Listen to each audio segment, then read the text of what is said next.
Hello, professionals. My name is Rico Aladdin, and I'm the founder of Professional Lunch. Today, we are kicking off our student series. I'm here with Wyatt and Ahmad to start talking to the student about their careers and what they are doing. And we're going to talk about an activity that is really good for all students today. It's called the Pathway Ventures. Guys, introduce yourself for the Professional Lunch audience. Yeah, so I'm Wyatt Workentine. I am a junior currently studying biotechnology and microbiology. I would like to start my own company after college, so that's one of the reasons why I'm interested in Pathway, because venture capital is very important in the entrepreneurship world. Very good. Ahmad? Hi, so I'm Ahmad Al-Assadi. I'm an assistant professor of management at NDSU in the Department of Management and Marketing in the College of Business.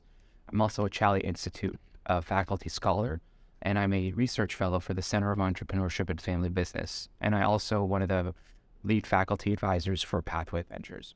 What? Wonderful, wonderful. So now give me a Pathway venture capital 101 for everybody who is watching and listening to this.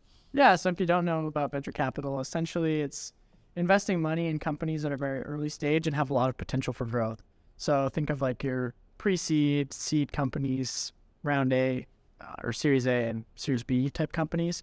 All these have like a lot of potential for growth. So one example is like Y Combinator is kind of like a venture capital startup accelerator, and like some of the companies they invested in very early on, like Reddit, Twitch, Airbnb. So like they've had huge returns on those companies. And like our idea with Pathway Ventures is to have a fully student-led venture capital fund, and this allows students at a unique opportunity to work with actual investments and work with actual companies and real money to invest that back into the community. And like the Midwest is where our primary focus is, and help grow the economy, and also just get a lot of experience that's going to be good for them outside of the classroom.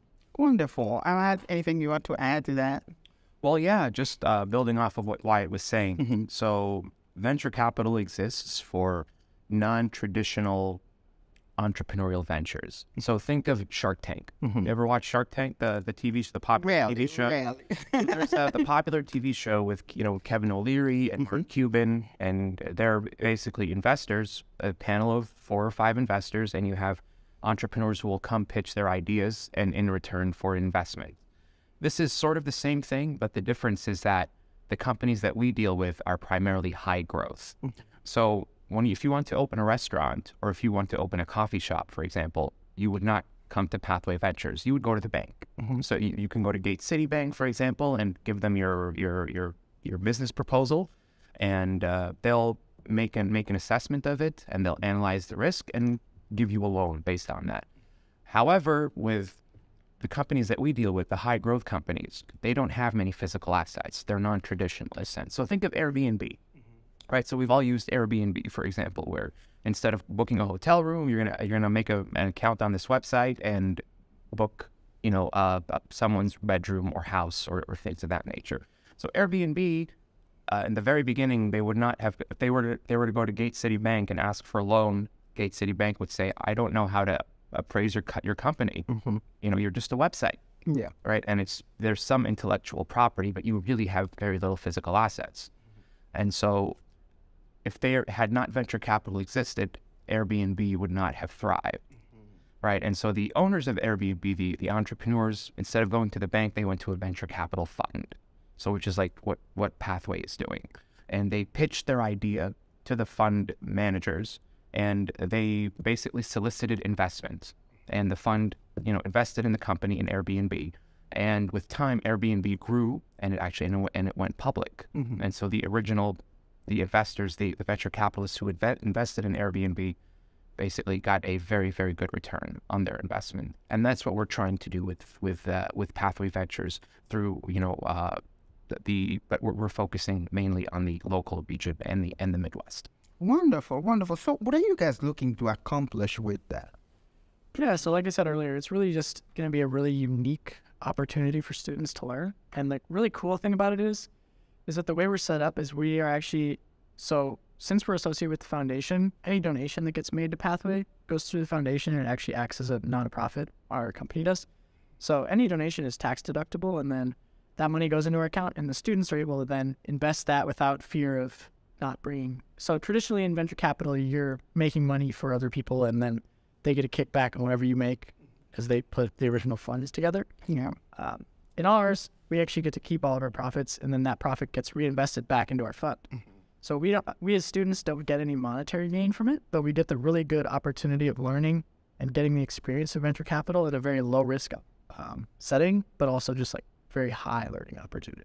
Yeah, wonderful. I don't know if you if you want to add something to what he says. But Well, yeah, just to add to what Wyatt was saying. So there are two objectives to accomplish. Objective number one is to, I always say, to maximize the usefulness of the student's time at NDSU. I like that. The challenge that I see is that, and this is from, so I joined NDSU in 2020 as a student, and through COVID and all that, the students' engagement significantly decreased, and at the same time, universities all over the United States, all over the world, actually, were experienced retention issues, and they're finding it more difficult to attract students, and that's one part of the challenge. But the other part is that once the students are here and they pursue their degree, they get their degree, it's time for them to graduate. They all want to go on to do something meaningful and do something great. But the first sort of challenge that they meet is, okay, where's your experience? Right? We need experience. And so this is a very, very unique opportunity for the students to get the experience, right? Because they're going to be, they're not only going to be taking their classes, but they're going to be working with me, with Wyatt, with other students. They're going to be meeting with entrepreneurs. They're going to be working on risk assessments. And so anything that they do, they can leverage on their CVs, and it'll help basically distinguish them or separate them from the applicant pool. Yeah. And the other objective is we're trying to line it up with President Cook's vision, so of transform NDSU, and in terms of to get more retention and to get students really, really excited about North Dakota State University. Wonderful. My next question was to ask you guys about what's unique about Pathway Ventures, but I guess, where you kind of touch on that. Why do you have anything to add? Yeah, like I said, it's very unique from a traditional VC fund, because traditionally the way it works is you would have investors who would invest in your actual fund.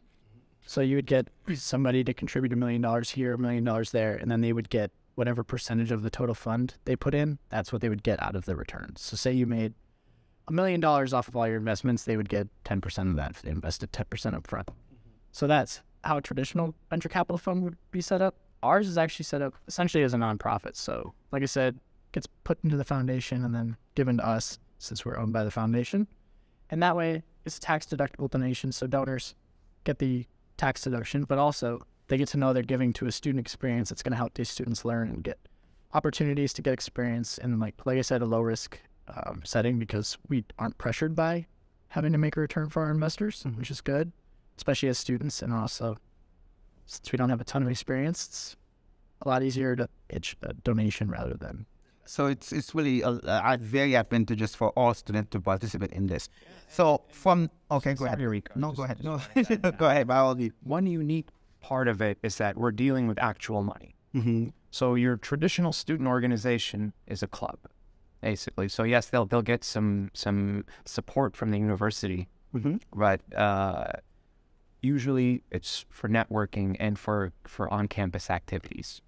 This is actually very serious, because we have a bank account, we have a checkbook, we have bylaws that we have to adhere to, and so you're really exposing the student to everything right at once from the very beginning of their academic career. And it's not just for the College of Business. Like I can't stress this enough. It's for any type of student. We welcome the multidisciplinary input from everyone, but also we want Pathway to be multidisciplinary in nature, because the entrepreneurs they're going to be looking at, they're come from multidisciplinary backgrounds, but also so students who aren't necessarily in business, they can be in liberal arts, they can be in engineering.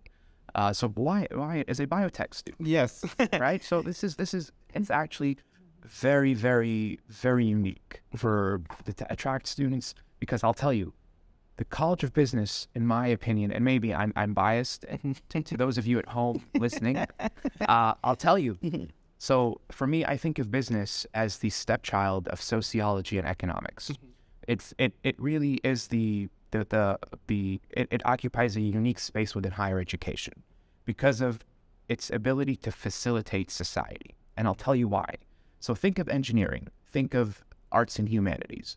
Engineering, you'll get the great innovations. Arts and humanities, you'll get the great books and things like that. But how are you going to bring it to market? How are you going to persuade the general population of the value of your innovation or of your book? You need business. Yes. You need to communicate that value proposition. And that's why I think the College of Business and Pathway Ventures, they're uniquely positioned to help not just students, first-generation students, or students who may not have access to these opportunities, but also from a societal perspective in which to get academia back on track. And I'm really concerned about this because just last month I read an article in the Wall Street Journal. They did a poll, and the population's perception of the worth of a higher education is declining, and this is very serious, Rika. Like I'm very, very concerned about this, and I'm trying my best. Me and my colleagues are actually we've had many meetings about this specific issue, and trying to reverse that thing. And while my colleague's passion is sort of directed inwards, mine is directed outwards, and it starts with the students. Like I can't stress enough to you at home listening, really, having a college degree is very, very, very beneficial. Wonderful. We're going to take a short break here. When we come back, we're going to ask Wyatt and Ahmad what majors can in fact get involved in this great organization. We'll be right back.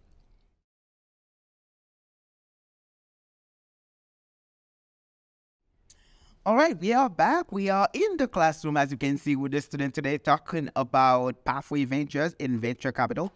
And so it's good to focus on reaching out to students from different majors. So are you looking for new members? Yes, we are absolutely looking for new members. So right now we have the original 6, I believe.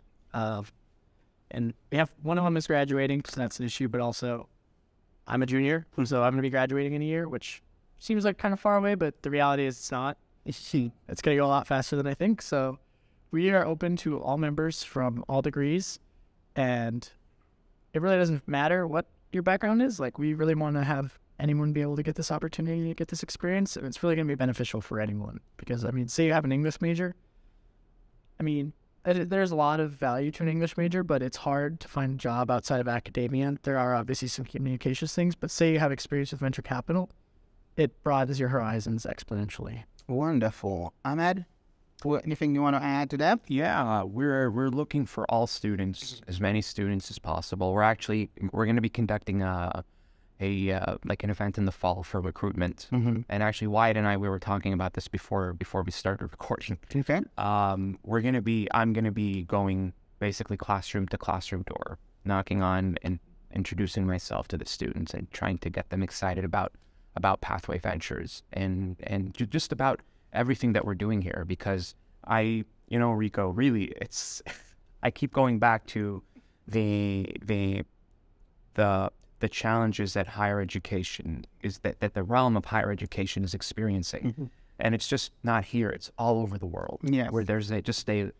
really decline in the interest of pursuing a higher education degree. Now, for whatever the reason, the other reason may be economical, social, technological, whatever, but the point is that, so at its core, a higher education degree, a college degree, teaches students how to think. Yes. It teaches you how to think. Listen, please, if you're listening, if you're watching this is very, very, very important. And I tell the parents this also.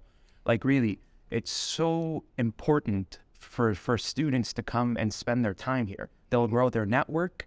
They'll learn how to think. They'll make mistakes, but it's okay. They're going to be in an environment where these mistakes, they're going to learn from them, and they're going to grow from them. So when they go on to the real world, they won't be they'll be positioned well to make objective decisions. Yes. This is a thing. Like, we're looking for students. Okay.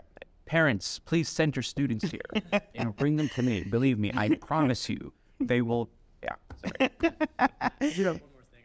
Sorry. It's been great having a really passionate advisor like Ahmad, because I'm a president of another club and a treasurer for another one. And one thing I've noticed is that, like, having a very involved advisor, as much as like some students are like, we want to run this, but having an involved advisor makes a huge difference, because especially with turnover and just getting new members, the advisor is going to be able to, like, obviously the students can be passionate and get members to join, but like seeing an advisor who's passionate about it and wants to help the students, and like, obviously Ahmad has more experience in life than us because he's older. So, like, it's something as a student, like, seeing that is it's encouraging. So. Yeah. So this is like becoming, and now I'm very interested. So if someone wants to is listening to this podcast, I was watching this podcast, and wants to give money or to support this organization, how do they go about that? Well, they can reach out to me or Wyatt. They can go online to check out our website, or they can reach out to the NDSU Foundation, also directly and we'll be more than happy to have a conversation with them. Okay. And to see, yes. So where would the money go? And that's, I guess that's... Well, so the way it happens is that it would be done through the NDSU Foundation. And then once, I guess, they all the checks and all the contracts are signed and everything is good, then the money would be transferred from the NDSU Foundation to the Pathway Ventures bank account. And we're working on actually having two accounts. So we're going to have the actual investment capital. So this money is basically, it's going to be for investing, so for companies, and the other one is going to be it's an account to run the fund itself. Okay. So for things like activities, meetings. So we're planning on doing like an end of the semester party, for example. So we'll be using funds from that.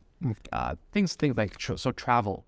So in the future, I guarantee you that we're going to be traveling to San Francisco and to Boston and to attending different conferences to reach out to the investors and the different other professionals in the venture capital world. Right? So imagine if a sophomore student would actually join Pathway Ventures and join us on that conference. Right? So I'm sure that experience would be very, very meaningful, and they'd be able to leverage that in any way possible. Wonderful. So, you guys, it's almost as if I'm seeing that students are missing out on a big opportunity to develop themselves. So how will getting involved in Pathway Venture and Venture Capital help you personally in the future? Me personally, so my goal after college is to really start my own company at some point down the line. I don't know whether that'll be 2 years, 5 years, 10 years. But that is like my ultimate goal. So I come from the biotech background, which a lot of science, obviously, but what we don't have is there's not a whole lot of business experience with that degree. And the other thing is the biotech industry has really grown into the venture capital industry, because biotech is a great example of the type of company we're looking to invest in and has a high potential for growth. And it's hard to value before you've made any revenue, so it's not something that you would traditionally get a bank loan for.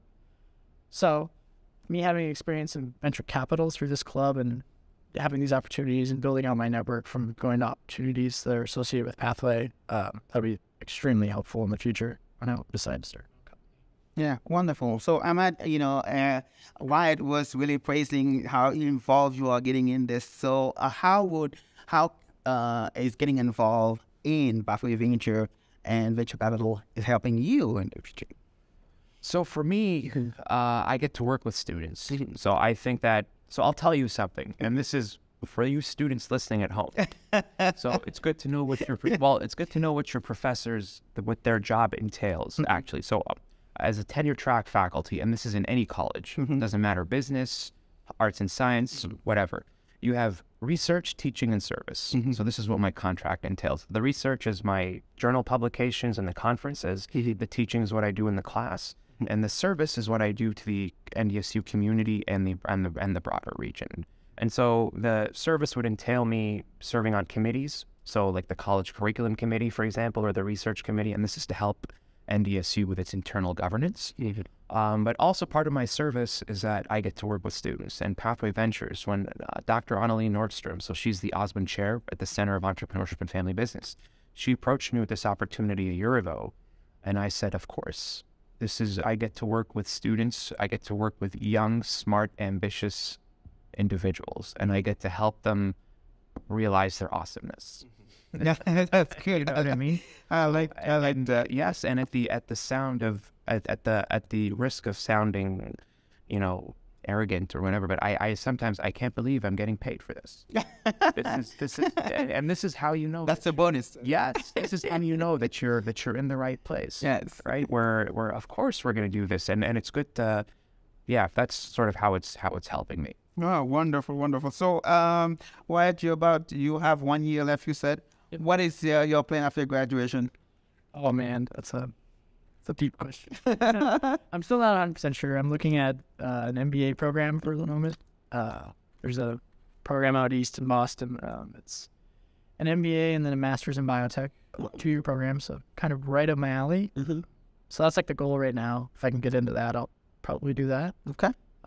Be good just to experience Boston for a little bit, but long term, I'd love to come back to Fargo. I really like it here, and I enjoy it here. That's where all my family lives. So I'd like to keep home. Okay.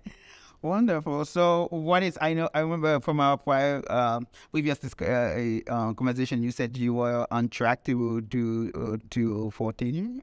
So yes. So I'm in my 3rd year right now at Okay. NDSU, and I'm in 2 years I'll go up for tenure, and I think everything will be cool. And once I sort of become from assistant to associate, then I'm basically the world is my oyster. No, That's I like that. that's the first sort of major hurdle that a faculty member needs to overcome. Yeah. And then once that, then basically the sky's the limit.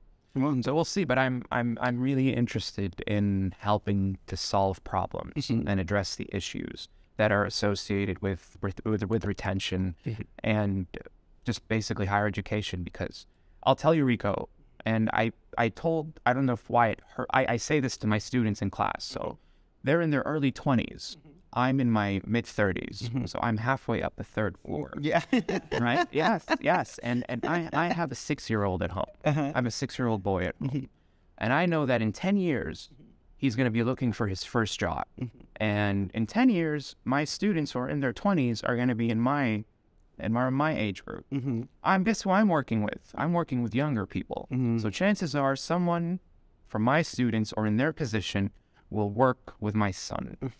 And my son's not going to listen to me. I can listen to my parents. So, well, yes. And so I'd like to make sure that the person that my son's going to work with, or he's going to talk to, or look up to, or be influenced by, do right by my son. Yeah. And I'm in a unique position where I can try to do that. Yeah. Well, that's basically. This is really good. I like that. So now we're on the final last few minutes of this conversation. I want to know, how can students get involved so that we can emphasize on how can students get involved in this great opportunity on campus. How can they get involved? Why don't you go first? Yeah, I mean, feel free to reach out to myself or Ahmad. Like I've said, we'll link my email in the podcast or in the description. So feel free to reach out to me. I respond very quickly. Yeah, I like to try to respond very quickly. Wonderful. They can find you on LinkedIn if they're on LinkedIn. Which also on LinkedIn. Yeah, always on LinkedIn. So And Ahmad, how can students get involved? Please reach out to Wyatt or myself on LinkedIn or on the NDSU website, or if you see me around Berry Hall, or around Fargo, please. I'd like to think I'm approachable. Yeah, see why I would. Yes. And one thing is that, again, not unlike other student organizations, I don't feel that I'm an advisor in the traditional sense, really. I feel like I'm working with colleagues in a company. I feel like I'm an entrepreneur, and me and Wyatt and John and Corey and Jessica and Patrick and Jameson, we're all together, and we're working on a startup. Wonderful. So that there's camaraderie there, and you build a really unique relationship, because this is my first time doing this. Wow. Like, honestly, this is my first time doing this. Then you're doing really good. Great job. I'm glad, and hopefully the results will show. Yes. And that's what I think, to get the public to realize the inherent value of higher education relative to society. Wonderful, wonderful. There you go. You have it. You hear from the student what an opportunity that students at NDSU have to take advantage of here. Pathway Ventures. I always tell students that when you are a student, you have a universal ID. You should use it. And one thing you can do is take advantage of what is on campus that can serve you in your career. Use that to contact businesses.